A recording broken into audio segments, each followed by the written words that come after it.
Well, thank you for the opportunity to join you. It is a pleasure to be back in Central Oregon, certainly, and to talk about such an important topic. The opioid and narcotic crisis truly has become now a public health crisis as we face this growing issue with regards to narcotic and heroin addiction specifically. And it's devastating in personal crisis as we see the effects across our state. Now, drug overdose now is the leading cause of accidental death, and more than even car accidents. And 16% of people in the United States on a recent Kaiser Family Foundation survey actually had known someone who had died from a drug overdose. 16% of people in the nation. And a statistic that is particularly eye-catching to me is that in this upcoming year alone, more people will die from drug overdoses in the United States in just 1 year than the entire Vietnam War. Think about that for a second. Over 60,000 people will die this year from drug overdoses. And we're certainly not immune to it here in Oregon. Oregon now has one of the highest rates of narcotic prescriptions written per capita of anywhere in the nation. We will see 5 Oregonians, unfortunately, every week this year die from a drug overdose, meaning that we're expecting well over 300 people to die in Oregon this year from either narcotic or heroin overdose. And as I've put my own attention on this issue more and more over the last several years, it's amazing how many people approach me and tell me about their own personal story. Just in my campaign office, I had a young woman come who was working for us this summer, who's going to law school, and said, "I'm so glad you're talking about this because I became addicted to Vicodin and how difficult it was for me to get off it." But she was able to be successful and is now in law school.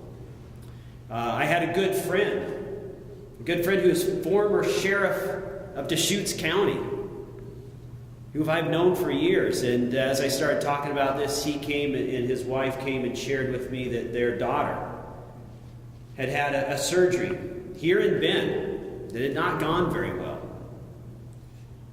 and had started escalating, taking more and more, initially Vicodin and other narcotics. And eventually, after several years, they got the call that no parent ever wants to get, that we all dread, that their daughter had been found dead from a drug overdose. And I've even had fellow physicians that many of us know in this community, come to me and say, "Knute, I have a daughter. The daughter who got addicted to heroin in Bend Public Schools. In Bend Public Schools, a daughter of a physician, a colleague that some of us in this room know, and told me of the horrible story of trying to get her off of heroin. 3 different times going into treatment, failing each of those 3 times. Of extracting her from drug houses in the middle of the night in incredible circumstances. And still, to this day, she is struggling with her heroin addiction. I tell you these stories because of the pervasive heartache and loss within our families and communities caused by this addiction. And the heartache is unthinkable. It truly is when you hear these personal stories. And yet it's been a crisis years in the making. And it's time to bring this problem out of the shadows and develop some common sense solutions to end the suffering. And as a physician, I've seen the devastating effects on parents, on friends, on families, and for that matter, on entire communities. Now, some have rightfully called this recently the worst man-made epidemic in history. And I think they're right.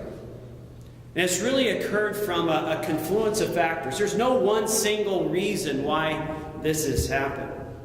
But it's really been from a perfect storm that's occurred here in Oregon and certainly elsewhere. And as a doctor and a lawmaker in this state, I've seen this tale firsthand. And here's what I've observed. Here's a confluence of factors that have really come together in such an unfortunate result.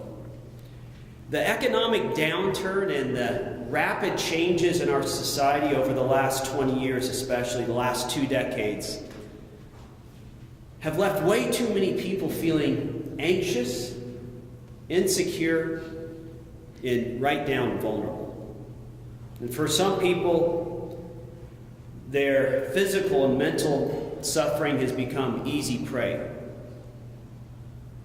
A few medical professionals and unethical pharmaceutical companies, in my opinion, formed an unhealthy and unholy alliance.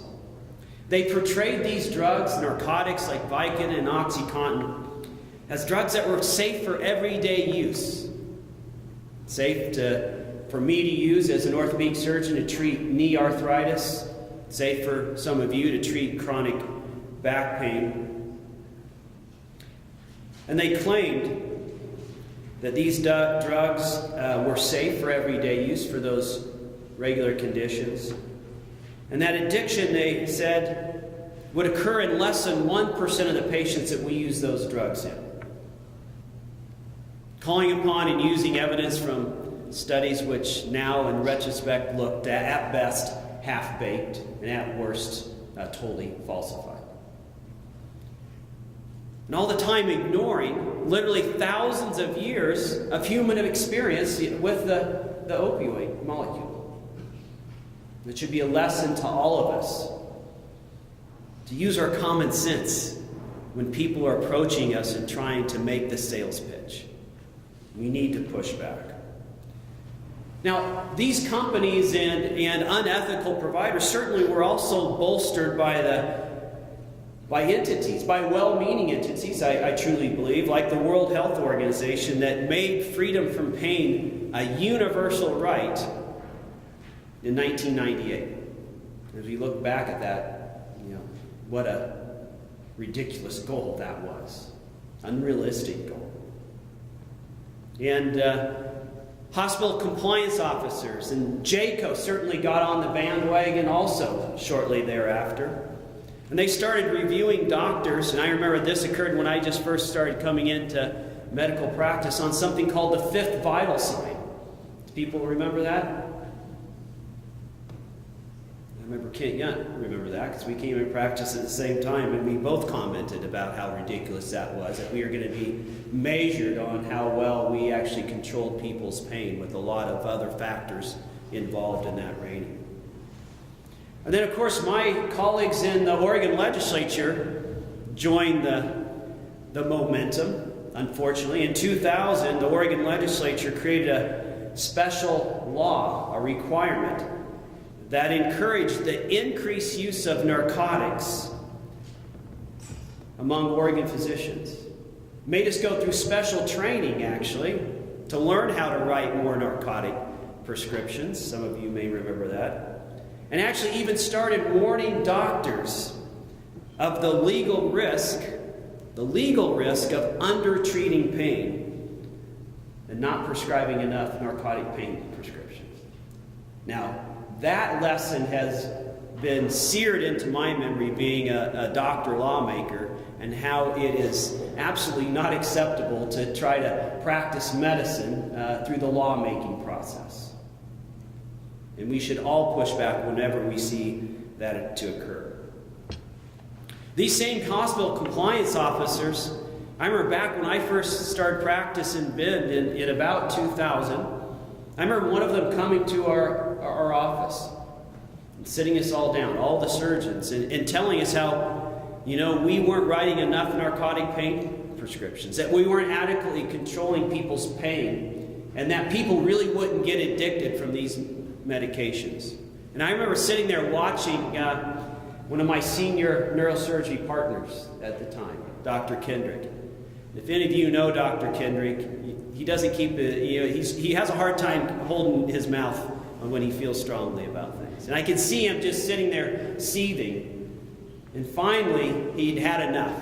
And he stood up and he wagged his finger at the hospital compliance officer and said, "You're absolutely wrong about what you're telling me. Because I saw this happen when I was a young neurosurgeon in Vietnam, and we were given morphine after morphine after morphine. And let me tell you, these kids got addicted. So I don't care what study you're showing me from the New England Journal of Medicine, these people are going to get addicted." And the hospital compliance officer, I remember, said, "Dr. Kendrick, please sit down. You're out of step with modern practice." True story. Now, this was combined, these addictions to prescription narcotics that we created were made worse with the incredible influx of cheap and powerful black tar heroin, mainly across the southern border. And they found eager buyers, many who were already addicted to the prescription narcotics, and they were seeking stronger and stronger doses of opioids. And they particularly targeted states like Oregon and places like Ohio that had very many vulnerable communities that had been hit hard with decades of economic downturns from the change in economic conditions and social pressures from a rapidly changing society. Now, from seeing all this as a citizen and as a physician, when I entered the legislature in 2015 for my first session, I made special priority to try to move legislation to deal with this. And fortunately, I was able to help write and pass 3 bills that I think have made real impact. Let me just highlight some of them. The first, in my first term in office, I modernized the prescription drug monitoring program. I think it started in Oregon in 2009, but it was rarely used. It was clunky. You couldn't use the data very well. We really pushed to make it easy, that you could sign on or have a surrogate sign on for you, and importantly, follow that data with the increased investment. And that has seen now a spike in the use of the PDMP. And interestingly, as more people started using the PDMP and seeing the flow of these prescriptions, it became very apparent to me that there were pill mills in Oregon.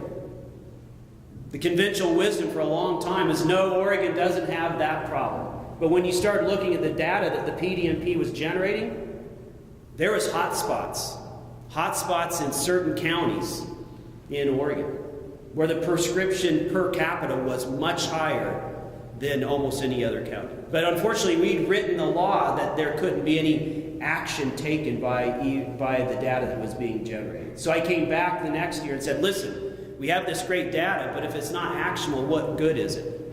So the next bill I helped write and pass empowered medical directors and pharmacy directors to go and have a little conversation with providers who are writing a high volume of narcotic prescriptions.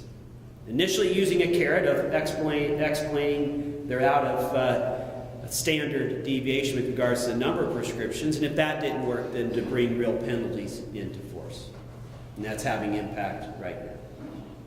And then finally, the third bill that I helped write, the most recent one, is the one that's probably had the overall biggest impact in terms of saving lives. And that is pushing Narcan and naloxone as close as possible to the people who need it. So essentially, functionally, we took away the need for a physician's prescription to get Narcan. You can get it from a pharmacist. You yourself, you can go and get it even if you don't want to use it, but for a family member or a loved one. And it can be administered by a wide variety of people. Now, that was groundbreaking at the time to allow that kind of over-the-counter access, but it has been impactful. And those 3 bills in total have been a big contributor, among other efforts, to now Oregon being one of the few states in the nation that see deaths from drug overdose, opioid overdoses actually declining and not increasing. But there's a lot more to be done.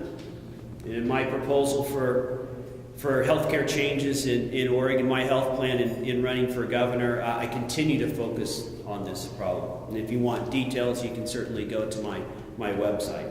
But importantly, I feel that you can have a plan, but it needs to be attached to a vision. And the vision that I have for Oregon over the next 5 years is admittedly ambitious but achievable. And that's to cut opioid abuse and related deaths by 50% over the next 5 years. And I'll do that by focusing both on treatment and prevention. Importantly, I'll bolster programs for peer-to-peer counseling. And possibly the most effectual part of our proposal is to pursue a federal CMS waiver to allow delivery of mental health and drug treatment at mental facilities all across the state, the emergency shelters and supportive housing locations. Push that treatment as close to the end user as possible. If someone's actively using drugs or on the street, homeless, you can't expect them to find their way to a treatment facility. We need to bring it to them. And that waiver will allow us to do that. And I think we also have to focus on the public health aspect of this, prevention specifically, to try to reach kids before they start using these dangerous drugs. And I will push hard on another bill that I unsuccessfully got through the legislature last time, and that is a robust prescription drug take-back program in Oregon, financed by the pharmaceutical industry. Unfortunately, I came up short in 2017, but I think we can accomplish that goal in the future. Those are just some of the things we can do, and I welcome more suggestions, and certainly, hopefully, we'll have some time for those comments and dialogue. But clearly, there's a lot more to do to address this epidemic. The opioid crisis in Oregon touches every corner of our state and people in every walks of life. And this is truly a humanitarian crisis and increasingly a public health crisis. But having said all that, I also realize from being a lawmaker and traveling the state extensively the last 6 months, I wish it was 6 weeks, last 6 months. The best antidotes to the opioid epidemic are not just more incredible drugs like Narcan, but strong communities, supportive families, and secure people. And this will require all of us to come together, bring this problem out of the shadows where it has existed for much too long, and stand with victims, stand with their families, and say, enough is enough. It's time to end this epidemic. So thank you very much. Thank you for your attention. And Kim, as time allows, I'd gladly take a few questions. I'm going to be selfish and start with my own, and then I'll start passing the mic. I think historically, the pendulum is swung one way or the other. Each way it's gone is gone a little too far. So you just outlined the history of the pendulum swinging to very loose prescribing. Legislation backed it up. Physicians were actually, and providers were actually legally in trouble if they were not following those guidelines. To just prior to that, the legislation was way the other direction, where if they were prescribing, they were in trouble. And I think the fear as the epidemic goes on is that we're going to repeat that history. And we see some of that legislation come forward that I think would be difficult to regulate. For example, the 7-day rule on acute prescribing to no prescribing. And I'm just wondering how we thread the needle this time, and we don't do that. Yeah. That's a great question. And I'm going to highlight what I said before about the error that the Oregon Legislature has made in the past, and in my opinion, try to practice medicine from the dais in the legislature. People who have no training in healthcare, the vast majority. There's only 2 physicians right now in the Oregon Legislature. So basically, what's been done in the past and what's being tried to be repeated this time is you have well-meaning people, certainly, lawmakers from all walks of life with very little, if any, medical expertise, trying to write in the practice of medicine into state law, which that's what happened in 2000. And a great example of that was just last legislative session. And this is where it's so important for people like you in this room. When you see that coming through the legislature, you have to get there and make your voice heard. You know, I can try to fight those fights, but I can tell you, real people, not lobbyists, especially frontline caregivers and professionals coming to the legislature, taking the time to make a statement, testify in a hearing has a big impact. And we were able to successfully defeat a really bad idea just last legislative session when both the Attorney General of Oregon and the Governor had a proposal to limit all narcotic prescriptions in Oregon to a 7-day supply. And that had a lot of momentum, as you can imagine, with those two people leading the effort. But with enough professionals coming to testify, with me absolutely, almost throwing a fit to saying how damaging this would be in terms of people getting adequate pain control, especially after surgery, the risk of people being forced onto the street, getting addicted to illicit opioids like heroin. What a bad idea that would be. We were able to defeat it. But I hear rumors that proposal may come back again in the next legislative session. So it's important for us to pay attention to what's going on there. Thank you so much.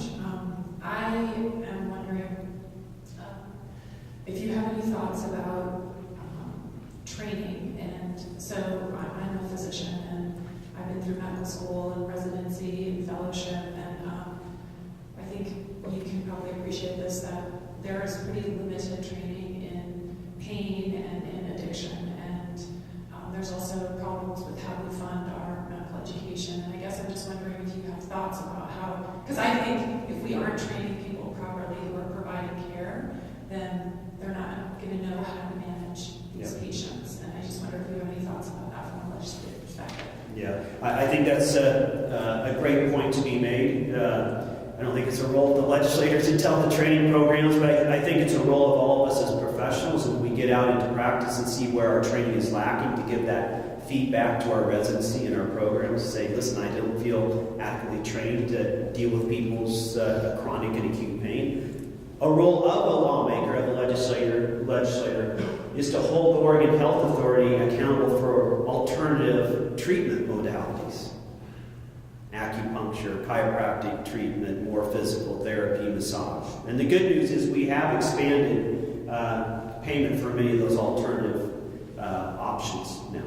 And I think a clear recognition by the Oregon Health Authority of the importance of those modalities and keeping people away from pharmaceuticals.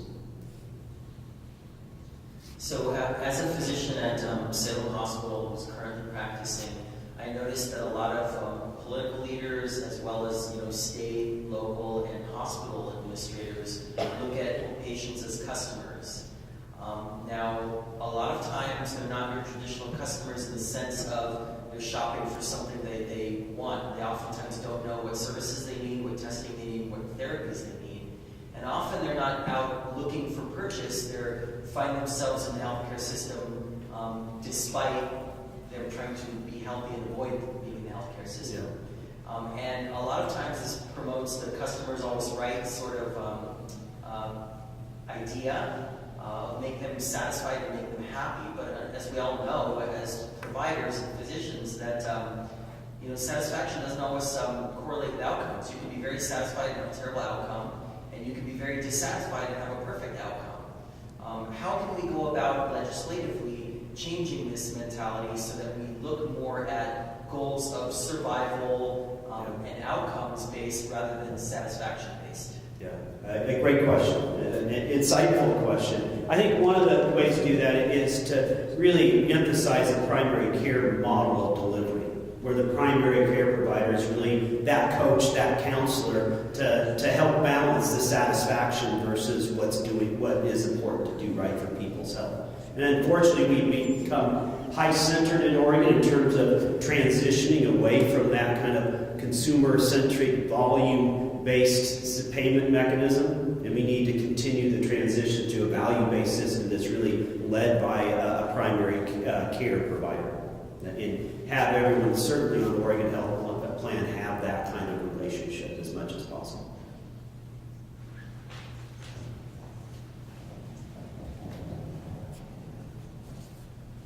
Hi there. My question, you were alluding to the fact that the Oregon Health Authority is starting to expand coverage of acupuncture, massage, these alternative therapies. Well, they don't pay for things like steroid injections, facet blocks, spinal cord stimulators, and with the prevalence of chronic back pain in particular, and the number of people in this state on the Oregon Health Plan, they're essentially excluded from that treatment option. And so treating back pain in this state is extremely difficult because the options are essentially narcotics or physical therapy or nothing at all. And so we get referred patients to our practice very frequently, and we tell them, yes, you have this problem, but we can't help you. And so that is very frustrating. I'm wondering if in the next legislative session, if the Oregon Health Authority would reconsider coverage of some of these things, increasing access for the number of people on the Oregon Health Plan. Yeah, so there is a good mechanism for evaluation of those kinds of treatments, and it's called I'm blanking on the name now, the HERC, Health Evidence Review Commission. Say it one more time. Health Evidence Review Commission? Yeah, Health Evidence Review Commission. So, in which I'm very favorably inclined to that, because it takes those kinds of decisions out of the legislative process, even away from the Oregon Health Authority, into a commission of professionals to review the scientific evidence without as much influence from lobbyists and the pressures of finance. And that's the place to take those kinds of appeals, is to that commission. And in my experience, they do a relatively good job looking at it. As many of our colleagues sit on that commission. I was just wondering for the plan for internet purchases, if there's any legislation aimed at that, and especially kind of importing these super potent opiates or competing states. Is there anything that Oregon is doing to address that? Yeah, that's a growing and serious problem with the synthetic fentanyl, especially coming from Asia. It's really a federal issue. The federal government controls the flow of goods in and out of the country. So no discussion that I know of at the state level or that we could make impact on. But we are seeing it on the ground. There was several deaths. I was down in Jackson County earlier summer, and one day they had several deaths from a new synthetic opioid that had hit the streets in Medford. You shared with us several anecdotes of young women who have been opioid exposed and opioid dependent. And similarly, we had our high school, summer high school babysitter not show up last week because she went to rehab. When you speak of bringing resources to the end user, I was curious if you had any thoughts about bringing them to our high schools. What say that again? So in terms of bringing resources to end users, such as at shelters, I was curious about resources that would file out to public schools. Yeah. My personal belief is that we need to really augment and scale up school-based health clinics. They need to be more fully integrated into the coordinated care organizations, and that they should have primary responsibility of embedding real providers on a regular basis into our high schools specifically. I think it's a real missed opportunity right now not to have that kind of school-based clinics that are from outside organizations that are experienced and know how to deliver health care. Now, we need to really scale it up a lot more from and I love school-based nurses, but we need full-time providers that are integrated into the system, in my opinion, embedded in our high schools. And one of my proposals for CCO 2.0 is to make that requirement of CCOs to provide that service in our high schools.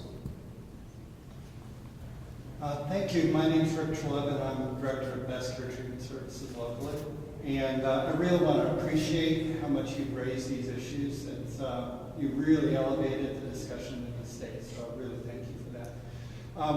One of the things that we see, the clients that we have coming in, especially with the fentanyl heroin in Central Oregon, they're more disabled, they have more medical burden, more mental health burden, along with their addiction. So this is not addiction treatment like it was in the 80s or 90s, but really it's a whole mixed bag.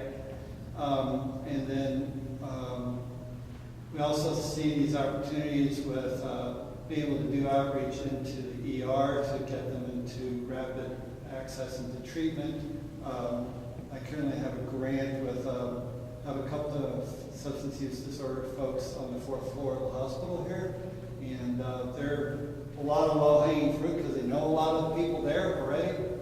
And the issue that we're seeing with all of this is it's very hard to fund any of this, and the rates for treatment have really lagged. I mean, this state does not like to fund treatment, but loves to fund craft beer and marijuana.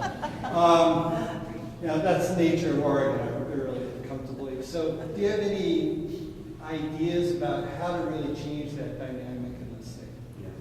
Well, unfortunately, we've developed one of the worst mental health care system in the entire nation in Oregon. And we like to talk about how innovative and transformative we've been with regards to our healthcare system, but the results with regards to treating people with mental illness in this state speak for themselves. And it's been a series of missteps for decades. And you see the results. You see the results almost every day on our city streets across the state, where there's way too many people slipping through the cracks of the healthcare system and are actively mentally ill, living on our streets now. And many of these people also have become addicted to many of these medications. So the first step to stabilize and get treatment is to get people the security of a roof over their head, and then the dignity of treatment. And that's why I would go immediately to CMS and get a waiver so that we can deliver these services, mental health and substance abuse services, where people are in the shelters, especially in emergency treatment shelters, and then transition them to more typical settings. There's so much opportunity to do more to take care of people in this state with mental illness. Getting the treatment to where they are is one step. Getting people off our streets. A big source of income that we could use to pay for addiction treatment and mental health services is to get people the dignity of a roof over their head. The expense of people living on the streets is incredible.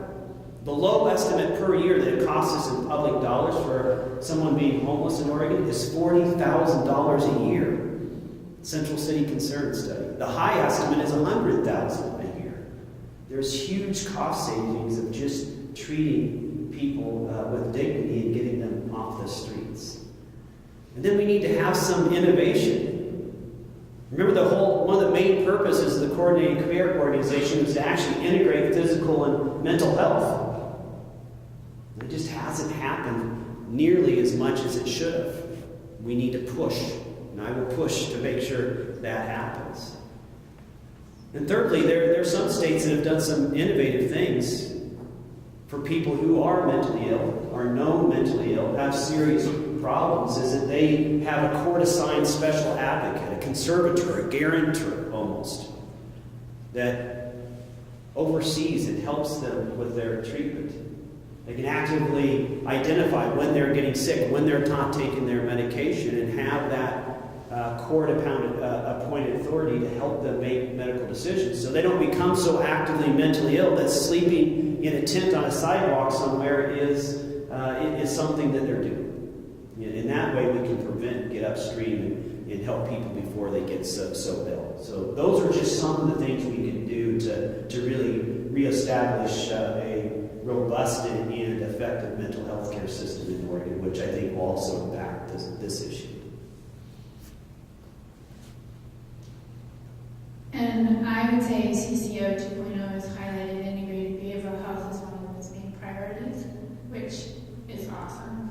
Yeah, the only problem with CCO 2.0 is the only place it really exists right now is in a white paper, because it has not gotten through the legislative process. The governor has continued to push it off. It's 2 years delayed now, and the contracts are still based on the first version of CCO. So we need to push to make sure that integration is completed like designed.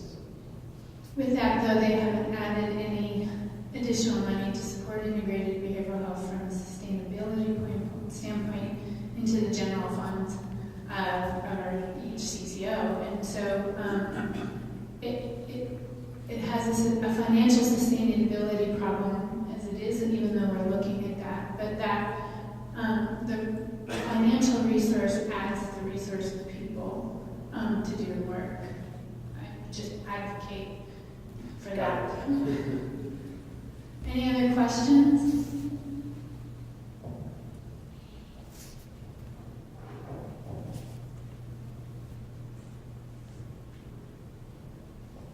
Thank you for your time. Brock Munger, physical therapist, practice in Jefferson County. And so, quick question regarding CCO 2.0. Currently, as a physical therapist with the current local CCO process, I'm not sure if health providers know this, but when a physician or practitioner refers to physical therapy, administrative burden for physical therapy practice to prove to that CCO that this is the avenue choice after primary care or surgeon or specialist is prescribed physical therapy is very burdensome. And it's led to a great deal of patient dropout. So currently the compensation process is so lengthy that we're getting at least 30% no-show or second appointment. And ties our hands, ties our fellow providers' hands in that to try to convince someone to start moving to the health care chronic low back pain in a 60-minute session is very difficult to do. We need time for buy-in. There are some CCOs that give that initial offer of 4 visits or something along the line. And so my question is, are you aware of that? Because we've seen the talk about the state increasing access to physical therapy, but on the ground floor, it hasn't resulted in free access, and I feel like we're letting our community down. And Brock, that's the authorization process with the Central Oregon CCO. 14.1 days. Well, we all, as providers, we've all seen the games, right? The higher the barriers you create for approval of treatment, the less people come in to get treatment. So, excuse me. The best thing to do is to talk. I think there's some Central Oregon Health Council representatives here, so you might want to have a discussion with them with regards to the difficulties, because it's not very cost effective to deny people that kind of treatment. It forces them down avenues that can be very much more expensive, as you know. So. Well, Kim, I don't see any more questions, so I greatly appreciate the time and opportunity. I will stick around a little bit in the back and have a cup of coffee if anyone wants to ask me questions individually. So thank you very much for your time. I appreciate it.